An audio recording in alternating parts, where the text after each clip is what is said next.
నమస్తే అండి అందరికీ. వాటర్ హీట్ చేసుకునే కెటిల్ ఎలా క్లీన్ చేసుకోవాలో చూద్దాం. ఇది వాటర్ మార్క్ అనేది కింద పడిపోయి చూడండి నల్లగా ఏర్పడింది. ఈ మరకని ఈజీగా మనం పోగొట్టుకోవచ్చు.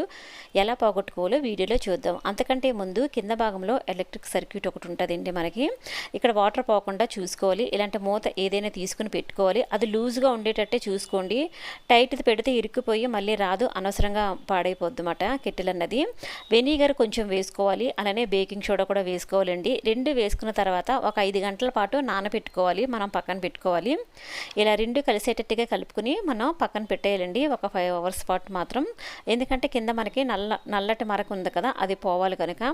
5 గంటల తర్వాత లోపల ఉన్నటువంటి వెనిగర్ని వేరొక గిన్నెలో వేసేసుకోవాలి. అంతకంటే ముందు ఒక గిన్నె తీసుకుని కొంచెం డిష్ వాష్ అన్నది వేసుకోవాలి.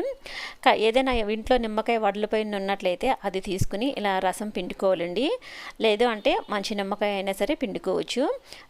మన వెనిగర్ని తీసి వేరొక గిన్నెలో వేసుకుని అది వేరే విధంగా కూడా క్లీనింగ్కి మనం వాడుకోవచ్చు.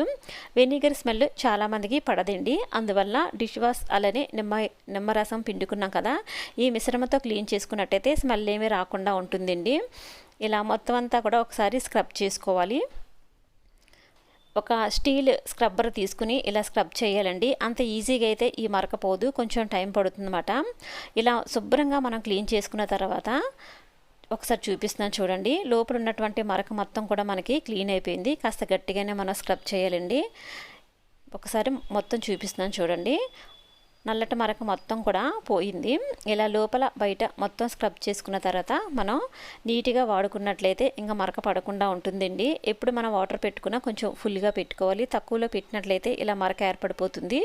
ఈ మూత కూడా చాలా లూజ్గా ఉన్నదే పెట్టుకోండి. టైట్ది పెట్టుకున్నట్లయితే ఇరుక్కుపోయి రాదు. లేదు అంటే వాటర్ పడకుండా జాగ్రత్తగా మీరు క్లీన్ చేసుకోవచ్చు అన్నమాట.